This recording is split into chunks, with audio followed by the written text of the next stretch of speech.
Hello दोस्तों, आपका स्वागत है हमारे चैनल में। हमें महाभारत से जुड़ी कई कथाएं जानने को मिलती है। मान्यताओं पर आधारित ऐसी कई कथाएं समाज में प्रचलित है। पौराणिक मान्यता के अनुसार जब कौरवों की सेना पांडवों से युद्ध हार रही थी, तब दुर्योधन क्रोधित होकर भीष्म पितामह के पास गया और उनसे कहने लगे कि आप अपनी पूरी शक्ति से यह युद्ध नहीं लड़ रहे हैं। यदि आप अपनी पूरी शक्ति से यह युद्ध लड़ रहे होते तो ये युद्ध कब का समाप्त हो गया होता। मैं जानता हूँ कि आपका पांडवों के प्रति स्नेह है, इसलिए आप उन्हें ही जिताना चाहते हैं। ये सुनकर भीष्म पितामह भयंकर क्रोधित हुए और निराश भी हुए। तब उन्होंने अपनी निष्ठा एवं दृढ़ता को प्रकट करने के लिए तुरंत ही 5 सोने के तीर अपनी शक्तियों से प्रकट किए और उन्हें मंत्रों की शक्ति से युक्त करने लगे। मंत्र पढ़ने के बाद उन्होंने दुर्योधन को वह तीर दिखाते हुए कहा, देखो ये तीर, ये बहुत ही शक्तिशाली तीर है। मैंने अपनी शक्तियों का प्रयोग करके इन्हें प्रकट किया है। कल मैं युद्ध में इन 5 तीरों का उपयोग करूंगा और इन 5 तीरों से पांडवों को मार दूंगा। पांडवों के मारे जाने से यह युद्ध का अंत भी हो जाएगा और तुम्हारी जीत निश्चित हो जाएगी। लेकिन दुर्योधन के मन में शंका घर कर गई थी, जिस कारण वह किसी पर भी विश्वास नहीं कर पा रहा था।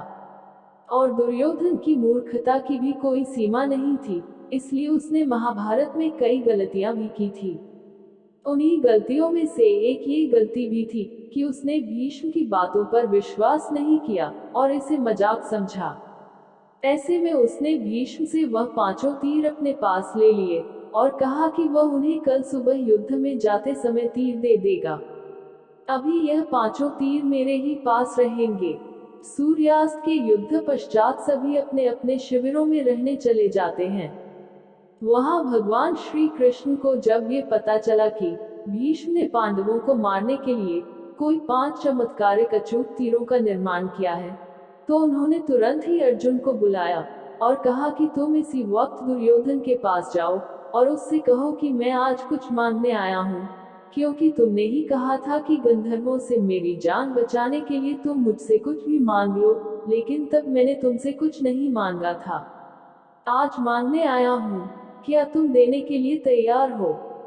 श्री कृष्ण के कहने पर अर्जुन ने दुर्योधन के पास जाकर ऐसा ही कहा और वे दुर्योधन के शिविर में जाकर दुर्योधन को अपने वादे की बात याद दिलाते हैं और उसे अपने वचन के अनुसार मांगने पर देने को कहता है।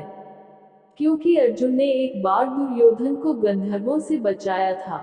दुर्योधन कुछ देर के लिए सोच में पड़ जाता है और फिर कहता है, अच्छा मांग लो, तुम क्या मांगना चाहते हो? तब अर्जुन उनसे पुनः वचन लेता है कि क्या तुम सचमुच वचनबद्ध हो और मुझे वह दोगे जो मैं मांगूंगा?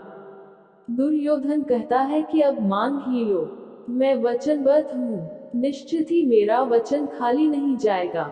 तब अर्जुन कहता है कि मुझे वो 5 तीर चाहिए जो तुम्हें भीष्म पितामह ने दिए हैं। दुर्योधन सोच में पड़ जाता है क्या किया जाए, लेकिन क्या करे, उसने अर्जुन को वचन तो दे ही दिया था। इसलिए क्षत्रिय होने के नाते दुर्योधन ने अपने वचन को पूरा किया और 5 तीर अर्जुन को दे दिए। इसलिए उन 5 तीरों का उपयोग नहीं हो सका, अन्यथा पांडवों को मरने से कोई नहीं बचा सकता था। इसी प्रकार दुर्योधन के पास पांडवों को मारने के ऐसे कई मौके आए थे।